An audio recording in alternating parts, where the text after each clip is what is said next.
figure out which kids are yours to the best of your ability. Some teachers have them wear their name tags, which is helpful. Some don't, so you just kind of got to deal with it. Try to get a feel for who you have, though. So when you go back over, you're not like, it will just take less time if you know who you have, okay?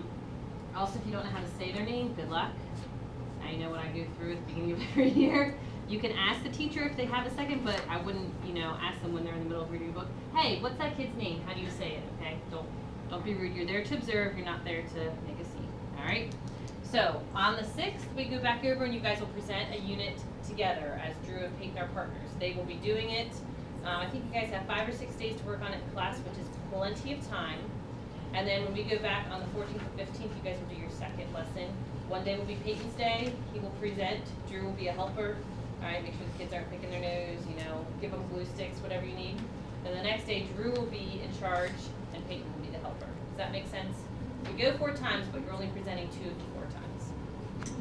So, you will pick a topic or a theme. On Friday, we will go down to the preschool room, 520, and we will pick out books. Second block already, a lot of them had an idea in their mind as to what they wanted to do. So someone said, if you give a mouse a cookie, I have that book at my house, I'm going to bring it tomorrow. So if you guys start brainstorming today and think of an idea that would work, you can ask me and if I have it, I'll bring it. If not, we'll go on Friday and get them. If you have a book at your house, that's fine. And I want you guys to just pick something kind of easy for right now. When you guys go back for your second lesson on the 14th and 15th, if you want to do the book you wrote, by all means, that can be your theme, cars or whatever. All right, so you will have a theme, and you'll pick 7 activities that go with that. Open up the first page in your packet. Do you want to check? Sure. All right. This is the introduction. So, how are you going to introduce this theme to children? So, give me a book. The Night Before Christmas. All right, The Night Before Christmas. Why are you So what is a question you might ask to introduce them to that book?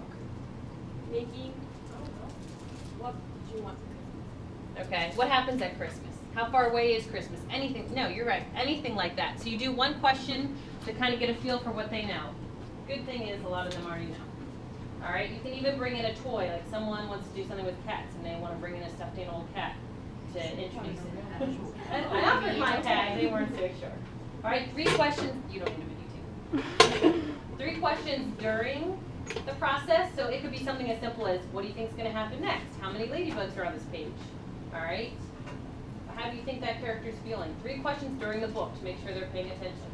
And then 1 question at the bottom when you're finished reading the book so that you know that they comprehended something. Now, it can't be really, really elaborate, like, what made so-and-so do this and feel this way, you know what I mean? Just were they paying attention, okay? They are kindergartners, and they might just stare at you with blank stare. So if you ask a question that's too hard, try to scale it back, all right? You're not really going to know until you get over there and you try, especially if you don't hang out with little kids. You can bring in an object for sure to introduce them to it, whatever helps. Your story has to be good for a kid 4 to 6, all right? Pictures are good. I do like Dr. Seuss books. The only problem is sometimes, like 1 fish, 2 fish, red fish, blue fish. Someone wanted to do that in second block, and I was like, that's great. But like, the farther the book goes, it just kind of goes off on tangents. Do you know what I mean? Some of his books are like that. That one's fine, but like, have you ever read To Think I Saw It on Mulberry Street? It's like all over the place. There's an elephant, there's a band, all right? So maybe pick something a little more, like if you give a mouse a cookie, someone wants to do that, their theme is mice, they're gonna do a craft with mice, they have a game, with mice and cookies, all right? So try to narrow your vision a little bit. Like I said, we'll go down to 520. If you want one of those, you're more than welcome to grab one. We just have to write them down so Mrs. Goodyear knows what we're borrowing. You must practice before, all right? Include it on your works cited. And then on your story lesson plan, which is the front of that, you will just write down. If you already know what book you want, you can write that in pencil. Your learning activity will be some kind of, it's like a game, but it teaches one of these basic skills. Now say you find a game, a learning activity, and it teaches rhyming or opposites, that's fine. It just has to teach them something. And I'll explain a little bit more when we get over there. All right, so something that's fun with learning. Got me? There's a lot of those out there. A song, Make sure it's school appropriate. You'd be surprised what some people come up with. Yeah, no Kesha. Now, say you find a song, you like it. How many copies do you print? 2. 1 for you, 1 for your partner. Why don't you print them for the little kids? They can't read. Thank you. You'd be surprised how many preschoolers don't realize that. Sing with them. You'll probably have to like sing it through one time and then have them join, or you could do repeat like Jingle Bells. That's what I was going to say. Jingle Bells. But what if we have to make up our own song? Or No, I will show you guys some websites on Friday. I will show you some websites that you can find pretty much everything you need, as long as you don't have a really, really specific, like they have most animals, colors, shapes, they have so many things. Now they don't have like maybe very specific things on ants, something that's not as popular. Does that make sense? Yeah. What if they're not like responsive? Like they're not able like sing? Your job is To make them. Yes. This is like the mentoring meetings where we're like, what if the freshmen are responsive to it? All right. You could also pick a song to the tune of something else. I'll sing one over there. We'll get someone else too. Up on the housetop was one.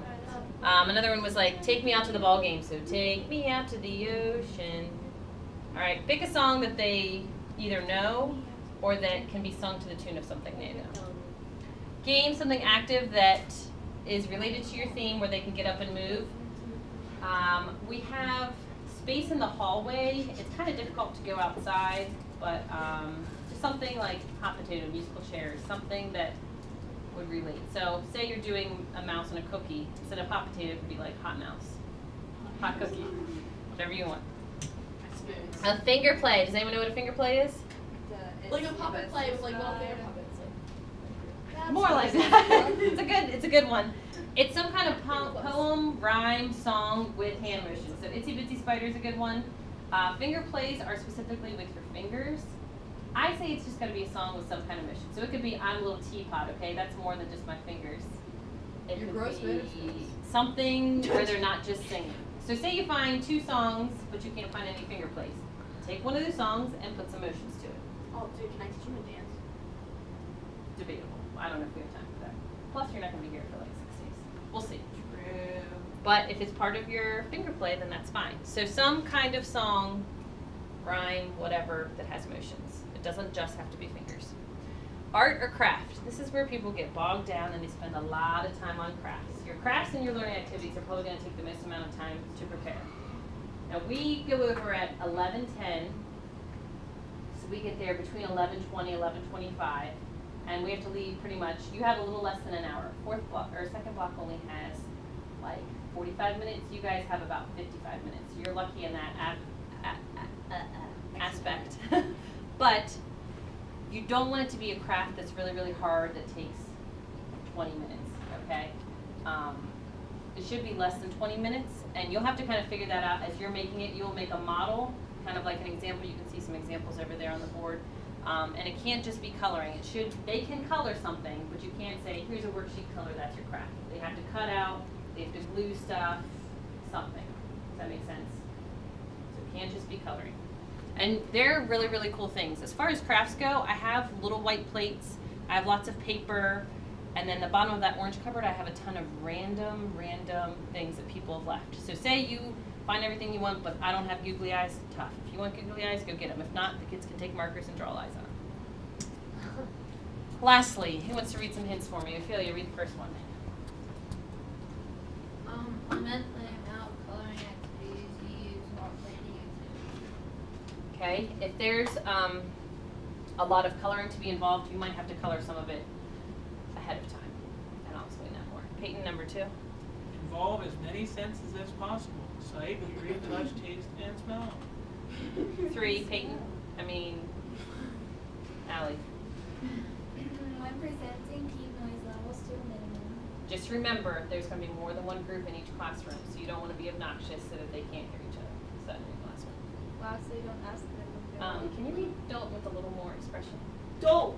Lastly, don't ask them what they want to do next. Tell them now we are going to sing a song. Every year I walk into a classroom and I hear someone say, do you guys want to sing a song next? And guess what the little kids say? No. No. And then what do? It's completely awful and awkward because you're like, well, we're going to do it anyways.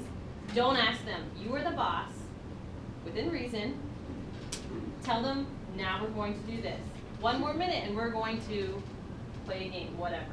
You are the boss for 55 minutes. So here are some that kids have done in the past. This is what I like to see. It doesn't have to look exactly like this, but this was a really good one that someone did. They have everything labeled. They have their works cited below. That's the easiest for me to go and grade because I'm gonna have to look at all of this December 5th, the day before we go over. My birthday. All right, so when you guys go to the computer lab on Friday, I would share Google Doc with some, your partner, and you just have all of this stuff. Another helpful thing would be if you share it with me. That way, if you happen to be absent that day, if we need to print something off quickly, we could. So, I got a book down here, self-explanatory, get a book. Up here is lesson plans, so someone wrote out their 5 questions. Song, all right, this is to Up on the Housetop. Who's in chorus? Thanks, go ahead and read. No, you're good at this. There once was a bear. Good at it. Lolly, you're in chorus. I'm not. Yeah, you. Maybe I should Lolly from your Hi, I know you're in girls chorus. I'm not in girls' She's in chorus. She's in concert You're in class. just She's like in regular the advanced one. Sing it together. I'm not in chorus. Does anyone want to sing? Teamwork. Sorry. Lolly. Go ahead, John. So up here's, I'll read, take me out to the ball game. Take me out to the ocean. Go ahead. Take me out to the sea. Uh-huh. All right, you got it. That better be on iTunes. So here's 3 different ones. I'm cutting a single later. A finger play. So this is 5 little ducks that I once knew. Big ones, small ones. Wait, big ones, little ones, skinny ones too. But one little duck with the feather on his back, all he could do was quack, quack, quack. That's adorable. Adorable, right? So there's 3 different ones. Like I said, if you find a song that you like, but you can't, it doesn't have motions, and you want it to be a finger play, you make the motions. I'm sure you can figure something out. Just put it in parentheses. Arts and crafts. So, this one, they had the kids do the hands, but they had other things cut out. They had to like paste and color things on. If you expect a little kid to cut out all of these things, you're in for a treat, okay? They have scissors, they have glue sticks. They don't always have liquid glue, so if you need that, you'll just have to borrow it from here. And they have crayons, all right? So if you want markers, you'll have to bring them. This one, they painted these, and then I think they had like certain things cut out or certain things colored. They had to cut and color the other ones. They don't have time for like a 45-minute art thing, all right? This one, I think they colored the red. They had the kids color the green, paste that on, and cut it out. So it's not too much. These, I think, are just so stinking cute. Aren't they adorable? Now this one was very creative, but it was a lot of work. And see, it's like one of those, I would blow on it, but you don't know whose mouth has been there, so. But it was some time to get some of this ready. I don't remember what the kids did versus what they did. Learning activities. Did you guys see those big 3 gray binders that I had over there? Mm-hmm. They have loads and loads of examples, all right, of basic common things. So this one's real simple.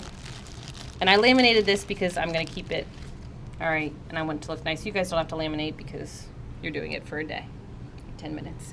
And then you have to look at the number of kids. You should have like 3, maybe 4 kids per game. So you'll all definitely be making 2, some of you maybe 3 of these. Because if you have 8 kids playing one game, that's, oh, we all got to put on one piece. Yay, that's exciting. All right, so matching up. So say you're doing something more unusual and you can't find one of these, you can make your own. All right, they just took pictures, put numbers on them, and then put dots on to match. All right, you remember those things that you can teach them, numbers, shapes, colors, opposites, that kind of thing. What about like rhyming? Do that, or is that too advanced? Like cat, bat. That can be, you might need to put the word below, because what if they think kitty? What does kitty rhyme with? Yeah. You got to think about everything. Biddy.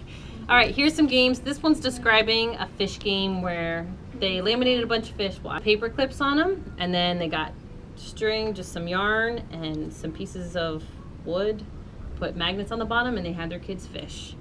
Here's some other ideas because like I can't depict them any other way. This one, they had 3 cups, and they had like a banana, monkeys and bananas. They had a banana underneath, and they moved them around, and the kids had to guess where it went. That's so cool. Yeah, so you can do pretty much anything. I wouldn't do like Red Rover,